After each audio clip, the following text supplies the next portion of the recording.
Hello, I'm John Gatto. I'd like to share with you the 14 principles I discovered that are universal among these schools. Even though each is quite a different animal than the next, they all concentrate on these 14 themes.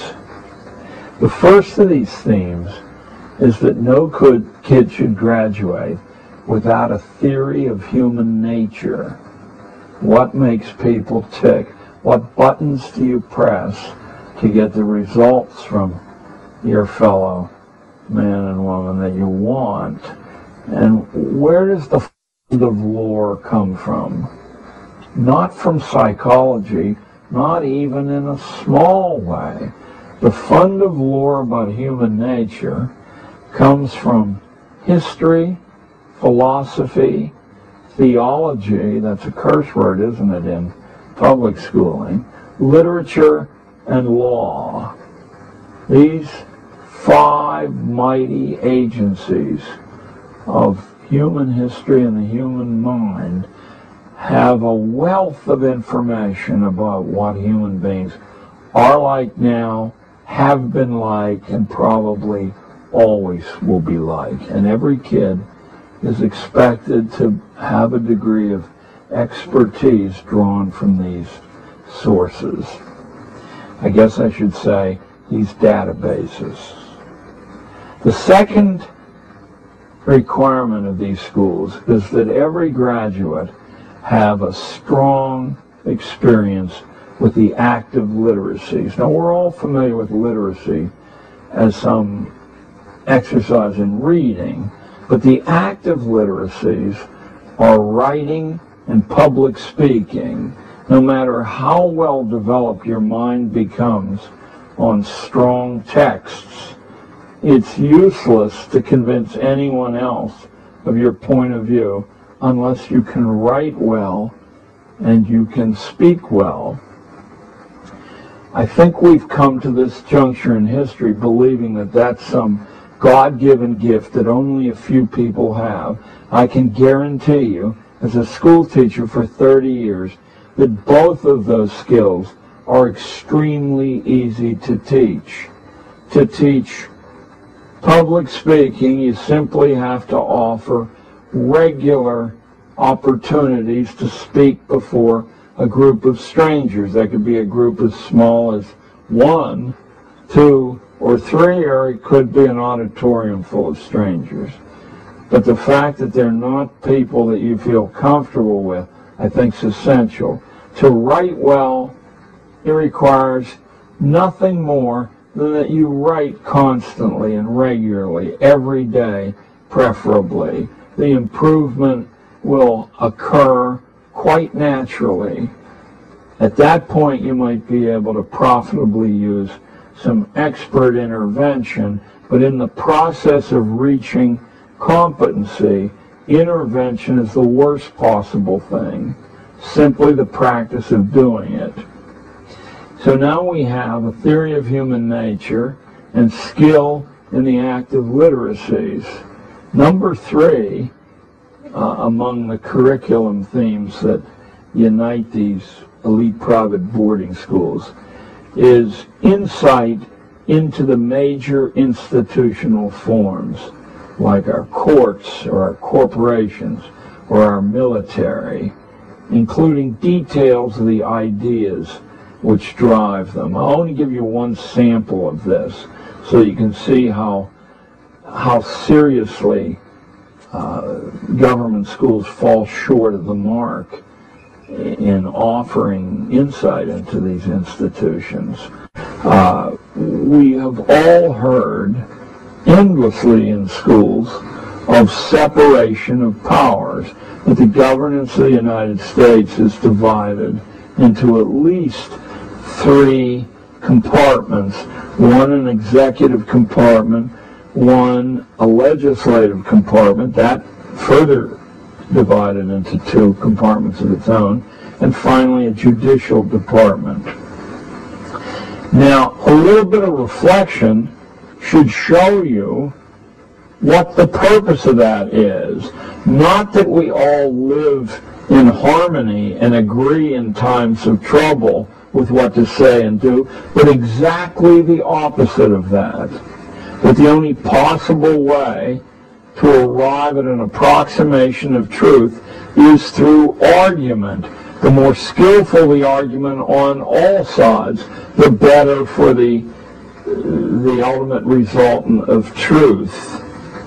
So that people who appear before you in the media and say, in this time of trouble, dissent is not wanted, are truly un-American, because this country was the world's first laboratory of dissent on the part of everybody. That's really what the American dream is largely composed of. The fourth thing that private schools do, or elite private boarding schools do, that public schools hardly touch, are the repeated exercises in the forms of good manners and politeness based on the utter truth that politeness and civility is the foundation of all future relationships, all future alliances, access to places that you might want to go there. Now don't tell me, well, that's just common sense, because any public school I've ever been in, and I've been in hundreds, is a laboratory of rudeness, cruelty, sloppiness, coarseness. The fifth thing that private boarding schools emphasize is independent work. Think again about the possible reasons for that. In public schools as we know them, the teacher is charged with about 80 to 90% of filling the time available, one way or another, and all the choices of the teachers. But in independent private boarding education, that ratio ideally is reversed. The sixth principle is that energetic physical sports aren't a luxury or a way to blow off steam, but they're absolutely the only way to confer grace on the human presence. And that grace translates into power, into money later on. Also, sports teach you practice in handling pain, in dealing with emergencies which occur regularly in sports.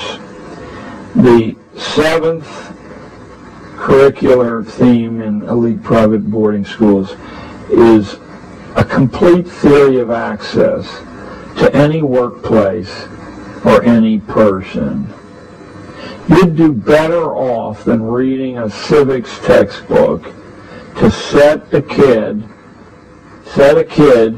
the challenge of getting a private meeting with the mayor of Los Angeles and let him work for a year on constructing an access to the mayor. Does that sound fanciful to you?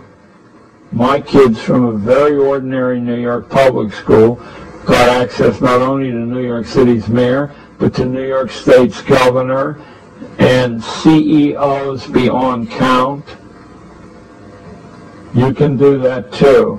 Teach your kid how to access places and people that he or she wants or needs. Number 8 is responsibility as an utterly essential part of the curriculum. Now, yes, that includes things like washing dishes, but in elite private boarding schools, you ask a kid to care for a horse, to take some important community service, to go for leadership in clubs, much easier to get than you think, because if the club is actually doing anything, it's a lot of hard work to be the leader, and very few people want that. Always to grab for responsibility when it's offered, and always to deliver more than is asked for. Number 9, and this is a long-range, comprehensive thing that needs to be checked regularly, but you don't ever quite get there. It's arrival at a personal code of standards. Those are standards in production, standards in behavior, and standards in morality.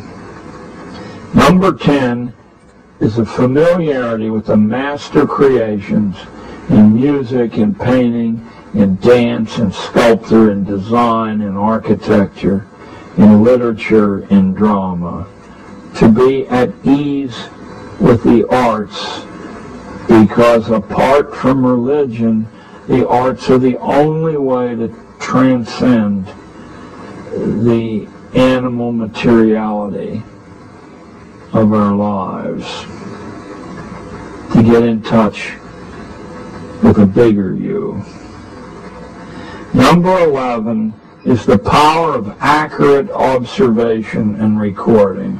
I'll only give you one example of how you think this way, and if you push yourself, you will be able to supply many more.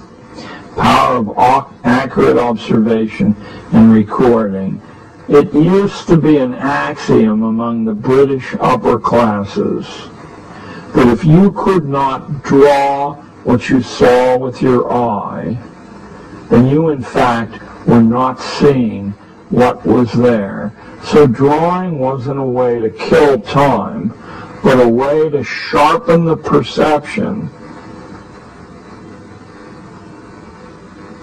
Number 12 is the ability to deal with challenges of all sorts. Now this one's my favorite, because one person's challenge is another person's ho-hum.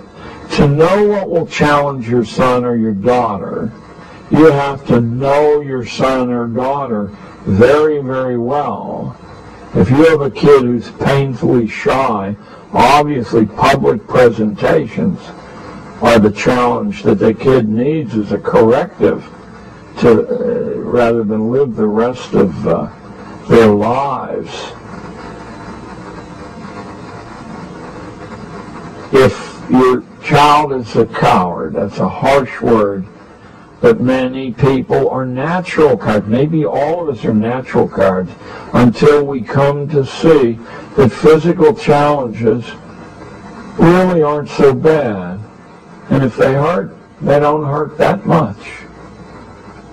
Teach your kid, if he gets knocked down, always to stand back up. If he gets knocked down again, to stand back up again. That would be a challenge. Number 13, we're coming to the end of this curricular list, is a habit of caution in reasoning to conclusions. Should Iraq be invaded by the most technologically sophisticated military in the history of the planet, and should hundreds of billions of dollars be allotted to that purpose? Well, maybe it should and maybe it shouldn't. But listening to a few government propaganda hours about the similarities between the leader of Iraq and Adolf Hitler is not the way to come to the conclusion, even though it's the way that 80 or 90% of us do. And finally, is the constant development and testing of judgment. You make judgments, you discriminate value, and then you follow up. You keep an eye on your predictions to see how far skewed from what actually occurs they are, or how consistent with what transpires things are. I'm John Taylor Gatto, and this is What You've Been Missing.